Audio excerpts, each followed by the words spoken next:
Respect to our response, and specifically to my response as a Shadow Minister of Foreign Affairs over the non-diplomatic rhetoric by the Chief of Defense Forces, Gen.Muhoozi Kainerugaba. In a few days ago, Gen.Muhoozi Kainerugaba made various non-diplomatic rhetoric that injured the sovereignty and territorial integrity of the Democratic Republic of Congo and Sudan, and the same non-diplomatic rhetoric by the Chief of Defense Forces, Gen.Muhoozi Kainerugaba, have since attracted diplomatic concern. So, ladies and gentlemen, and to the world at large, as Uganda's Shadow Minister of Foreign Affairs, I condemn and disassociate the people of Uganda from the non-diplomatic rhetoric and the threats by the Chief of Defense Forces, Gen.Muhoozi Kainerugaba, towards and or against the sovereignty of Sudan and the Democratic Republic of Congo. It is regrettable that Gen.Muhoozi Kainerugaba, via his verified X or Twitter handle, made concerning statements that have since attracted diplomatic concerns, including protest letters from Sudan and DRC.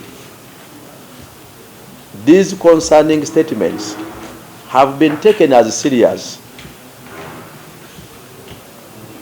and have been received as preparedness by Uganda government or regime in total breach of international law to unlawfully threaten the territorial integrity and sovereignty of Sudan and the Democratic Republic of Congo.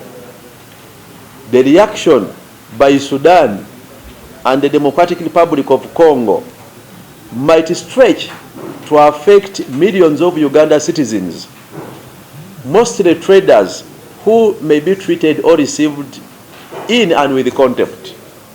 Uganda's trade volume with the Democratic Republic of Congo and Sudan has been high, and the key players have always been the civilian population. As the Shadow Minister of Foreign Affairs, I urge Uganda Minister of Foreign Affairs and the government of Uganda to diplomatically retract with apology the perceived threats to the Democratic Republic of Congo and Sudan contained in the social media rhetoric of the Chief of Defense Forces. The protest letter by Sudan and the concerns by the Democratic Republic of Congo must be diplomatically cleared with urgency. I appeal to the government of the Democratic Republic of Congo and the government of Sudan to treat every perceived threat or violation of international law by Uganda as mere actions and solo actions and omissions of the Uganda regime and those associated with the Uganda regime, but not the people of Uganda. The Uganda people continue to seek good relations, peaceful coexistence, and harmonious trade with the people of the Democratic Republic of Congo, Sudan, and the East African region. We even continue to wonder, because at least to our knowledge, no institution of government, including Parliament, has sanctioned any official attack, be it military involvement, in any nearby country, including DRC or Sudan. The threats by Gen.Muhoozi Kainerugaba must be made in his own capacity as a son of Gen. Museveni, or in his capacity as Gen.Muhoozi, but I doubt that it represents the views of the Uganda People Defense Forces. We also challenge the UPDF to come out and clear the suspicion. Was this a discussion within the ranks of the Uganda People Defence Forces? At least at the institutional level, Parliament has not sanctioned any. We wonder where Gen.Muhoozi Kainerugaba picks his records or gets his advice and speaks for who. But being the Chief of Defence Forces, the presumption is he speaks for General Museveni. They must explain where they got such instruction and orders or permission. At least in Uganda's constitutional order, Parliament has not sanctioned any such deployment or any such attack on the territorial integrity and sovereignty of Sudan or Democratic Republic of Congo. We receive this rhetoric in contempt, and we think Gen.Muhoozi Kainerugaba must be brought to order and must be cautioned, and as well must account. If he has any morals left in him, the courteous duty he has is to resign as the Chief of Defence Forces, so that Uganda doesn't shoulder the shame of his continuous questionable rhetoric that is attracting international concern and puts the lives of Ugandan nationals at risk. Ugandans are in millions living in the Democratic Republic of Congo, in millions and thousands living in Sudan and other nearby countries. When a country is perceived as countries at war, automatically Ugandan nationals will be treated in contempt. Many may be treated with suspicion out of unserious and illegitimate, insensitive rhetoric by the Chief of Defence Forces. I want to assure the people of Uganda who are living in Sudan and Democratic Republic of Congo, we shall stand with you amidst all these challenges. I want to assure the trade community that as opposition, we shall stand with you, and we are very cautious on the implication of this rhetoric by Gen.Muhoozi and the subsequent response by Sudan and the Democratic Republic of Congo. I thank you. Bannamawulire abaami n'abakyala ne bannayuganda mwenna awamu n'ensi yonna, amannya nze Muwada Nkunyingi, mbaka wa Parliament ow'Ekyaddondo East, ate nga nze Minister akwatibwako ensonga z'amawanga amalala opposition. Olwaleero mbayise okwogera ku ebigambo n'ebikolwa ebyayogeddwa akulira eggye ly'eggwanga Gen.Muhoozi Kainerugaba nga atiisatiisa okukosa oba okulumba eggwanga lya Sudan n'eggwanga lya Democratic Republic of Congo.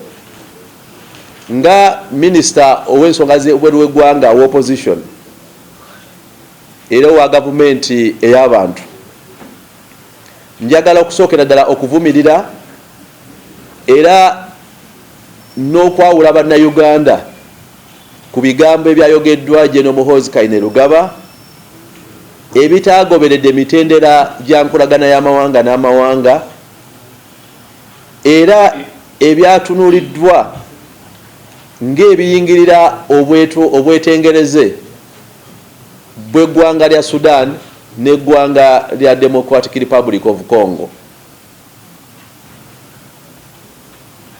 Kyannaku nti Gen.Muhoozi Kainerugaba yagenda ku Twitter oba X handle ye eri verified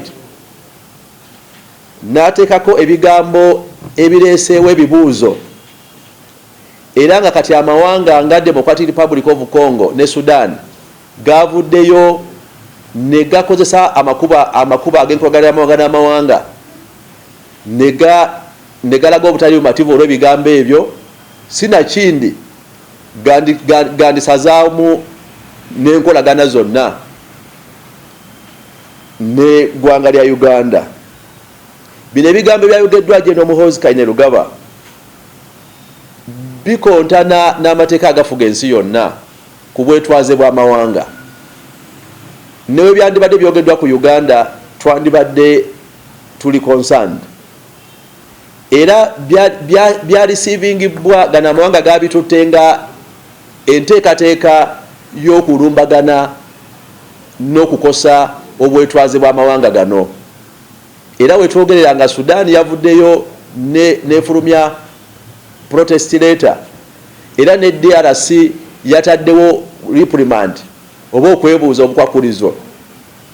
Tusuubira nti era tukiraba nti gana amawanga gakitutte nga kya nsonga ya nkizo nnyo era nsonga ya bulumbaganyi gye gali ng'amawanga.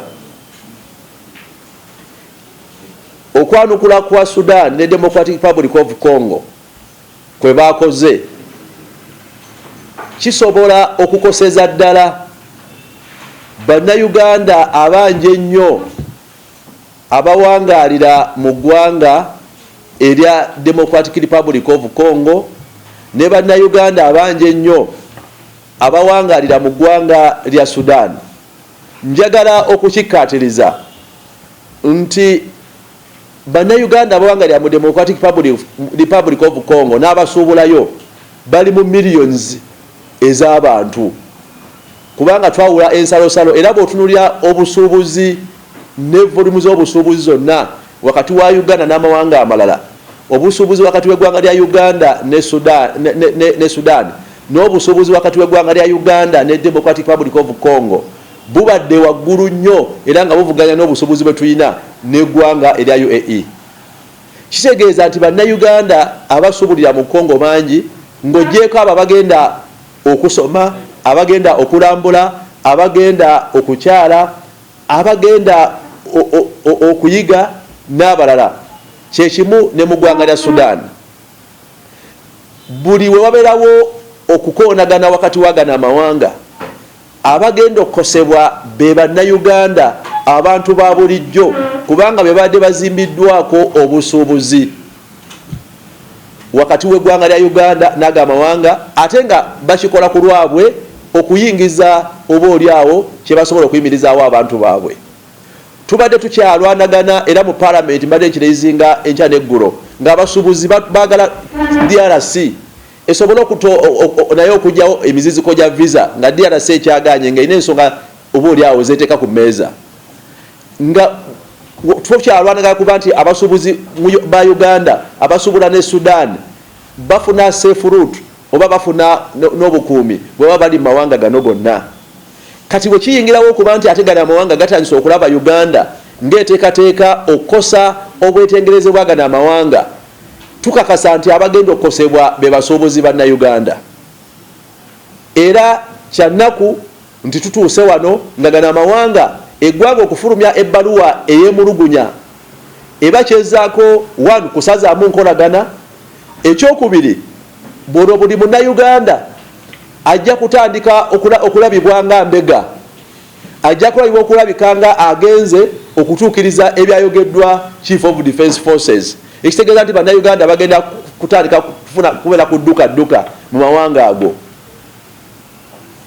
Era nga minisita akwatibwako ensonga z'amawanga amalala ow'opposition, njagala okukubiriza minisitule ya Foreign Affairs eya Uganda ne gavumenti ya Uganda okuvaayo bunnambiro okulambulula obadde na kituufu Uganda eteekateeka okutuusa obulamu obukola obulumbaganyi ku ggwanga lya Sudan n'eggwanga lya Democratic Republic of Congo. Era etunnyonnyole olukusa baalugjeewa kubanga parliament tennaba kuyisa lukusa olwo era tetumanyi ebigambo bya Muhoozi abijjawa newankubadde tuteebereza nti alabika ayogera bibye oba ebyataataawe Gen. Museveni ne si bya Uganda era si bya bantu ba Uganda. Twagala era njagala okusaba Ministry ya Foreign Affairs bunnambiro eveeyo emenyewo ebigambo ebyayogeddwa ebiri wabweru w'amateeka ebyayogeddwa Gen. Muhoozi Kainerugaba, amawanga ge byatutte nga kyabulabe era kikolwa kya nteekateeka ya bulumbaganyi eri amawanga ago. Ministry eveeyo bunnambiro yeetonde era emenyewo ebigambo ebyayogeddwa Gen. Muhoozi Kainerugaba bwe wabanga Uganda ina enteeka olukusa gye baalugje. Njagala okusaba gavumenti ya Democratic Republic of Congo ne gavumenti ya Sudan nti ebigambo n'ebikolwa byonna ebirabikanga ebiyingirira obwetwaze bw'amawanga ago nga bifulumizibwa abakungu mu gavumenti ya Uganda babitwale nga bigambo by'abo abakungu ne gavumenti n'abagikolera si bigambo bya bannayuganda. Bannayuganda era ffe nga bannayuganda twagalira ddala okuwangala n'emirembe wakati waffe ne baliraanwa baffe omuli abali mu region ya East Africa ne baliraanwa baffe abali mu DRC n'abo bannansi ba Sudan bonna ffe twagala okuwangala mirembe ng'abantu era ng'Abafirika era ng'abannayuganda. Era ffe mu kuzimba enkolagana wakati w'emikago gya East Africa n'okuwangala bulungi awatali kusowagana. Ebigambo ebyayogeddwa Gen.Muhoozi Kainerugaba bibye oba bya taata we Gen. Museveni si bya bannayuganda. Era twagala ejje lya Uganda erya Uganda People Defence Forces liveeyo bunnambiro litangaaze oba ddala kituufu Gen.Muhoozi Kainerugaba nga CDF yabadde ayogera bigambo byajje era oba waliyo obwete enteekateeka mu jje n'ebiruubirirwa ebikosa eggwanga eddala lyonna. Era batubulire bajjewo olukusa awatali lukusa lwa parliament okuba n'ekigendererwa bwe kityo. Awatali ekyo twagala batunnyonnyole ye Muhoozi bamuvunaana ddi ku bigambo byavaayo n'ayogera ebikontana bw'awabanga amawanga gavuddeyo ne gabikweshoninga n'atandika obidiriitinga naye nga byatambudde dda kubanga si yakontrolinga Twitter takiri ku record. Era amawanga gatutte ensonga ezo nga ziri serious naye nga sigwe gusoose kyannaku neera kitukakatako nga bannayuganda bwe tuba twagala okuwangala mirembe n'okufuna obulungi eri mbaliraanwa baffe tulina ffenna okukolera awamu okulaba nga tutereeza eggwanga lyaffe lidde ku nfuga ey'amateeka ne ku nfuga eteeka ekitiibwa mu institution n'enfuga nga abo bali mu ofiisi ez'eggwanga tebakola byabwe nga bantu wabula bakola ebyo bannayuganda bye batumye okukola n'ebiyisibwa mu mikutu emirambulukufu egiba giyisibwa.